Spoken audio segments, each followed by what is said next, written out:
Islomni hamma narsadan ko'ra ko'proq yomon ko'radigan bir kishi bor edi. U Umar ibn Xattob edi.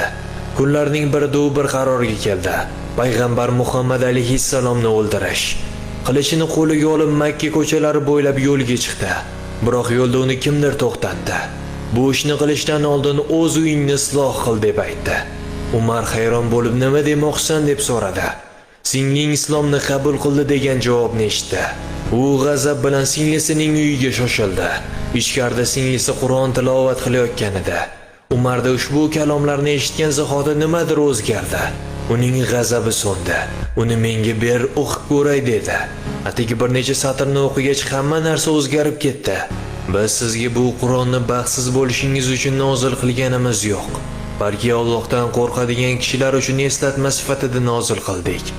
U yerni va yuksak osmonlarni yaratgan zot Alloh tomonidan nozil qilingan.